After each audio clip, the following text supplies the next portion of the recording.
Ah, c'est le temps des soldes, les soldes, ça c'est en rabais, le M50 est en rabais, tel objectif est en rabais, des trucs du genre. C'est le début des vacances, c'est donc le grand classique pour les soldes dans le domaine de la photo. Et bien entendu, avec les nouveautés qui s'en viennent à l'automne, ben, ça peut être intéressant. Tant mieux s'il y a des équipements qui sont en solde et qui vous intéressent. Profitez-en, surtout si, malgré ce qu'on a vécu au cours des derniers mois, bien, vous avez toujours les moyens à ce moment-là pour pouvoir vous procurer ces équipements-là. Tant mieux pour vous.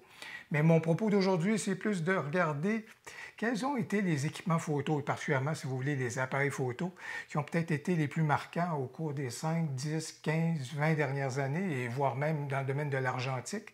Et surtout peut-être, et j'espère que c'est là que votre propos va enrichir cette vidéo-là, quels ont été les appareils photo qui ont été marquants pour vous, que vous avez eu entre les mains et pour lesquels vous avez eu beaucoup d'affection. Ça a été un plaisir de travailler avec ces équipements-là et vous vous êtes peut-être départis de ceux-ci parce que là, il y a eu des nouveautés qui les ont remplacés puis que vous avez quand même un coup de cœur qui reste pour ces équipements-là.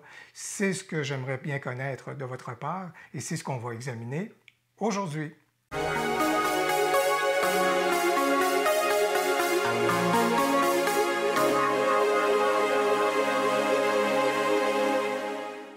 Bonjour, mon nom est Louis Lavoie, je suis l'auteur du blog et de la chaîne fairedelaBellePhoto.com, une chaîne qui s'applique à partager avec vous des trucs, des conseils, des astuces de même que des découvertes afin que vous puissiez progresser dans votre cheminement photo. Si vous aimez des vidéos comme celle-ci, n'hésitez donc pas à cliquer sur j'aime, à vous abonner à ma chaîne, n'hésitez pas à partager mes vidéos et surtout aujourd'hui particulièrement, n'hésitez pas à commenter. Bon, alors pour le moment, on fait disparaître les soldes. Allez, ça disparaît. Ça ne vient plus nous perturber. Et nous, on va regarder à ce moment-là, comme je vous disais, les appareils qui ont été marquants, à mon avis, là, au cours des dernières années. Je vous dirais, et particulièrement pour ceux qui ont connu la période argentique, j'ai besoin de votre éclairage parce que vous êtes familier, vous connaissez vos coups de cœur, vous connaissez les appareils qui ont été marquants pour cette période-là. Donc, n'hésitez pas donc à enrichir le propos en commentant. Et de même, pour les autres également, je vais m'appliquer peut-être à repérer des appareils qui sont là. J'essaie de regarder chez la plupart des manufacturiers, mais il y en a chez certains avec lesquels je suis beaucoup moins familier. D'où pourquoi à ce moment-là, votre propos et vos commentaires sont les bienvenus et sont cruciaux. Je vais peut-être commencer par le volet Canon parce que c'est celui avec lequel je suis un peu plus à l'aise. Même si ça n'a pas été un boîtier que j'ai eu entre les mains, je dois vous dire que le 5D Mark II a fait école, a certainement été extrêmement quelque chose qui a percuté dans le domaine, évidemment, de l'industrie. On se souviendra quand c'est sorti, c'était finalement un boîtier photo, mais qui était utilisé beaucoup pour la vidéo. On se souviendra des vidéos qui ont été tournées à ce moment-là et qui nous ont vraiment stupéfiés, si vous voulez. C'était extraordinaire. C'était un boîtier plein capteur. Et là, on a des vidéastes qui s'en sont emparés. Et après ça, même, je vous dirais que le 5D Mark II a tellement marqué l'industrie que ça a même servi comme boîtier pour tourner des séries télévisées. Alors, ça a vraiment, comme je vous dis à ce moment-là, beaucoup bouleversé l'industrie. Et à ce moment-là, le 5D Mark II doit, à mon avis, figurer parmi les boîtiers qui ont été marquants du côté de Canon. Je vais rajouter peut-être un petit ovni à ce moment-là qui nous a beaucoup surpris à l'époque. Et j'ai à l'esprit le 7D. Le 7D, vraiment, on ne s'y attendait pas du tout parce que Canon, vous le savez, est assez chiche, je vous dirais. Ou bien donc, on paye pour des boîtiers qui sont haut de gamme, ou bien à ce moment-là, on retrouve le milieu de gamme. Et tout d'un coup est apparu le 7D. Et si je regarde juste mes notes, le 7D, ça a été en 2009, si vous voulez. Alors, comme appareil qui était robuste, bien construit, capable donc avec le multiple 1.6 d'avoir une portée focale encore plus grande à ce moment-là. Ça a vraiment été un boîtier avec lequel j'ai eu beaucoup de plaisir et qui m'a accompagné sur les lignes de côté au niveau du foot amplement. Alors, une espèce d'ovni dans si vous voulez, au niveau de l'univers Canon, cet ovni-là est arrivé et puis tellement de gens l'ont adopté que Canon n'a pas eu le choix, effectivement, par la suite, de faire un 7D Mark II. À un moment donné, j'ai exploré du côté de Fuji, j'ai exploré l'univers de Fuji. Je ne l'ai peut-être pas fait avec le meilleur appareil à ce moment-là. Et à l'époque, Fuji reconnaissait avoir des difficultés au niveau de la mise au point. Elle n'était pas très réactive et le président même de Fuji disait vraiment qu'ils étaient à la traîne de ce côté-là. Ils ont mis les bouchées doubles et aujourd'hui, et depuis plusieurs années d'ailleurs, on ne se pose plus la question. Là, Fuji a vraiment largement rattrapé son retard à cet effet-là.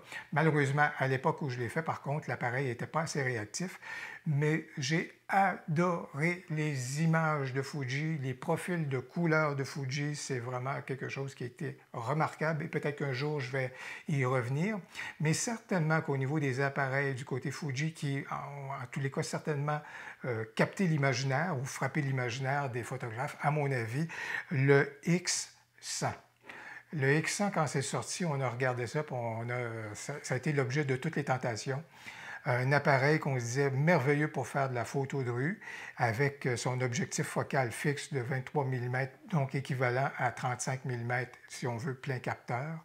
Son look rétro, il a capté l'imaginaire. Aujourd'hui, évidemment, on en est rendu à la 5e ou la 6e génération, si vous voulez, du FX, du X100. Mais à mon avis, du côté Fuji, ça a été vraiment un appareil qui a été marquant et qui a fait école. Peut-être pour les gens qui sont du côté Fuji, vous avez d'autres appareils à signaler. N'hésitez pas donc à commenter. Du côté de Nikon, à mon avis, quand je regarde tout ça, puis à la lueur de ce que j'ai pu voir au niveau des commentaires, je pense en particulier au D700. Plein capteur, comme boîtier. J'ai une amie qui faisait du portrait et lorsqu'elle travaillait avec son D700, elle était tout à fait en symbiose. Il y avait quelque chose de magique au niveau de cet appareil-là. Elle trouvait facilement ses points de repère, tout ça, tout ça. Elle adorait travailler avec ce truc-là, avec ce boîtier-là. Lorsque le D800 est sorti, elle en a fait l'acquisition. Et là, ça n'a pas fonctionné du tout. Il y avait des carences, en tous les cas, des carences qui ont été corrigées, évidemment, avec un update, un firmware update par la suite, là, si vous voulez. Et Nikon a bien entendu retombé sur ses pattes par rapport à ce truc-là. Mais la greffe n'a vraiment pas fonctionné et elle est vite revenue à son D700. Et je pense qu'il y avait plusieurs Nikonistes, en tous les cas, qui ont fait ce mouvement-là de recul pour revenir au D700 parce qu'au niveau du D800, ce n'était pas une avancée à leur goût en tous les cas. Alors, chose certaine, en tous les cas, j'ai à l'esprit du côté de Nikon le D700 comme étant un boîtier qui a véritablement marqué, si vous voulez, l'industrie à ce moment-là. Au niveau de Sony, c'est certain que le nombre de réalisations et de boîtiers mis en marché au cours des 10 dernières années, c'est important. C'est une flottille extrêmement importante. Difficile de regarder dans ça, à ce moment-là, quels sont les boîtiers qui ont été les plus marquants, mais il y en a certainement un qui s'impose à mon esprit. J'ai bien hâte de voir quelle est votre perception par rapport à cet élément-là, et pour les gens qui sont du côté de Sony. Mais à mon avis, en 2013, quand Sony a sorti le premier boîtier plein capteur sans miroir, on parle du A7R.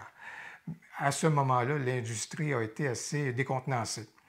Et les gens ont dit, au niveau du sans miroir, est-ce que c'est vraiment la voie d'avenir? Il y en a qui ont été dubitatifs et il y en a qui regrettent d'avoir été dubitatifs aussi longtemps. Et je pense, j'ai à l'esprit Canon quand je fais cette remarque-là, si vous voulez, que ça a vraiment tardé.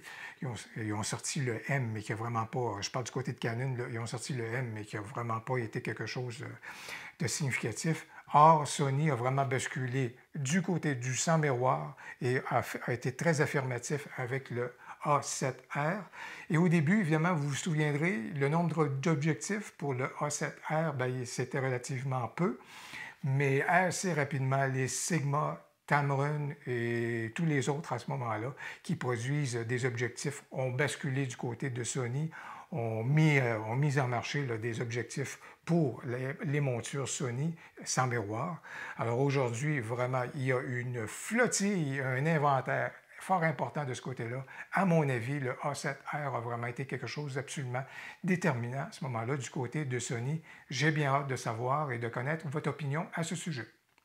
Également, au niveau des appareils compacts ou des boîtiers, si vous voulez, il y en a un, on l'aime ou on ne l'aime pas, on la déteste ou on l'adore, mais n'empêche qu'au cours des dernières années, au cours des 10 dernières années, GoPro, à ce moment-là, a fait sa marque, s'est imposé, a ouvert tout un marché à ce moment-là pour ce qui est des fameux appareils photo pour le sport, si vous voulez. Évidemment, aujourd'hui, il y a des alternatives à GoPro, mais ça s'est développé, ça a pris de l'ampleur, ça a gagné dans sa part de marché, si vous voulez. Alors, à mon avis, il ne s'agit pas de regarder un modèle de GoPro, il s'agit de regarder ce qu'on appelle aujourd'hui la GoPro, et définitivement que c'est un boîtier ou un appareil photo qui a fait ses marques dans l'industrie. Je n'ai pas abordé certaines marques jusqu'à maintenant parce que je les méconnais. C'est bien entendu du côté d'Olympus, du côté Panasonic. Panasonic, j'adore les bridges et je recommande les bridges beaucoup parce que je trouve qu'il y a beaucoup de produits qualitatifs avec les bridges du côté de Panasonic. Je sais qu'il y a des appareils compacts également que j'ai déjà manipulés et que j'ai trouvé qui étaient vraiment extrêmement intéressants. Mais je connais généralement les appareils du côté de Panasonic, Olympus, Pentax également, Leica, si vous voulez, et plusieurs autres. Alors, c'est pour ça que j'ai besoin que vous commentiez et que vous venez nous indiquer quels sont vos coups de cœur ou quels étaient vos coups de cœur du côté de ces marques-là ou encore du côté des marques, évidemment, que j'ai abordées précédemment. Alors, aujourd'hui, c'est une conversation tout simplement qu'on a à faire, justement, pendant la saison des soldes pour se dire est-ce qu'on a vraiment besoin d'aller acheter de la nouveauté ou encore des trucs qui sont en solde ou est-ce que les appareils qu'on a déjà entre les mains font déjà un boulot qui nous convient tout à fait. C'était ça le sujet d'aujourd'hui.